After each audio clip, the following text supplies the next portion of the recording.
I got Scooby-Doo on the mystery. What do you think's leaking? We're gonna have to put it up on ramps and crawl under there and see what the oil leak is.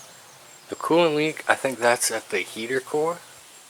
I think it's that fitting on the left, and it only does it, you know, on Wednesdays when the wind's coming out of the north and there's a full moon.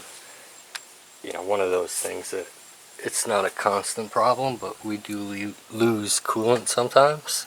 And I have to go through my box and see what I have, because I might have an extra one of those, and it could just be an O-ring or something simple. So I got it up on ramps. I haven't crawled under there yet.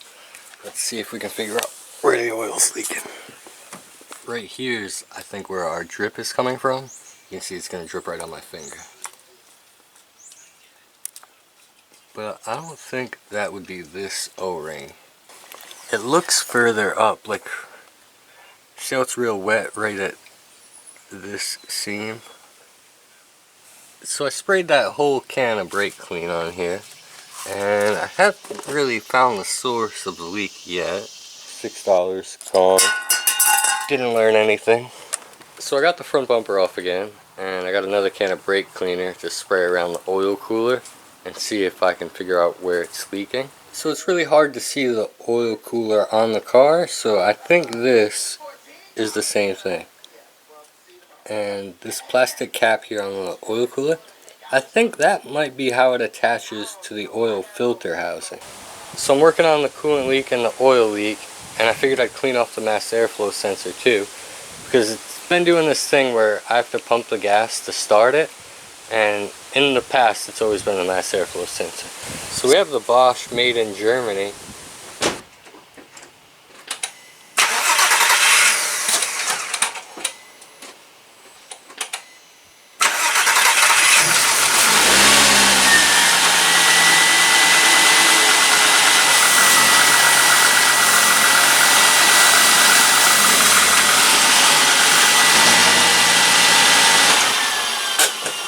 A lot of times when I'm out here, I just look up and then there's always deer right there. Another one just walked into the woods the way that one's facing. She's just been standing there looking at me. But before, it seemed like it was always dripping off of here, and it would leave a drip pretty much every night, and now there's no oil leaking. So I guess I'll swap this part out. This one was made for 25. I don't know the date on this one, but we'll check it out, and it'll be easier to see the O-ring situation once I take these hoses off. So we got the fitting here.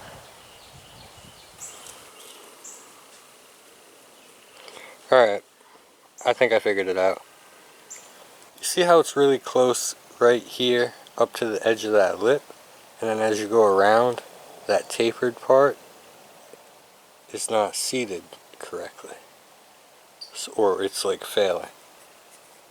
So that would be the issue right there.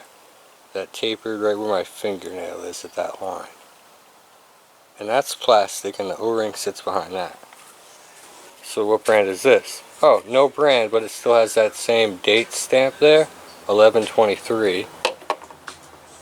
And you see how that's stamped.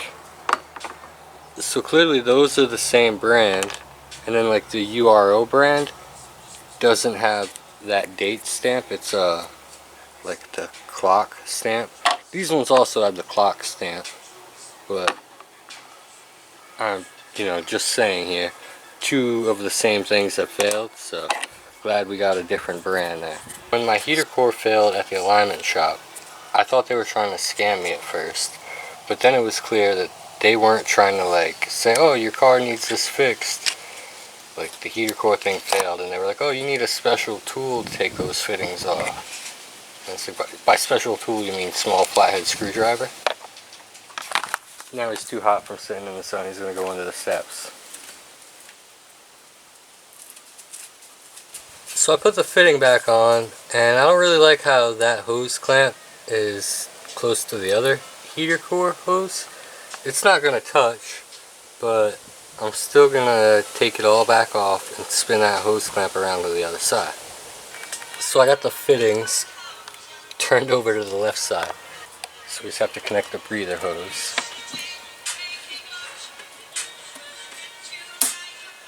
See how that fits in like perfect and there's no tension on it?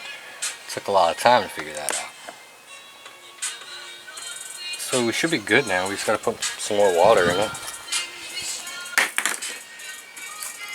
So I think these are the 2 lines for the oil cooler. So if I do have to take that off and change the gaskets, I have those. And now, because it's getting harder to get parts, you know, you might want to stock up on these if you plan on keeping your Mark IV. It really helps my anxiety having like a giant stash of Mark IV parts here and like extra hoses. So where that rubber casing is split off of that hose there, not those plastic ones, but that's the oil cooler hose. But you know, I was concerned about that hose 4 years ago when I started working on this car, and it's still there. So, and I was just looking, the last thing I fixed on this car was the number 5 ignition coil, and that was on December 1st 2025. So we made it, you know, 6 or 7 months with no problems. That's pretty good. So it's been a few days since I cleaned off the oil filter and the oil filter housing, and I still can't see any leaks down here. It's really weird because it was dripping pretty consistently, and now everything's just shiny and clean. That seam where the oil filter housing meets the oil cooler, that looks okay now. Really weird. And even this O-ring at the bottom isn't really dripping like I thought it would. So, not sure what that's about, but everything's a lot cleaner now, and we learned that I can add an oil pressure gauge.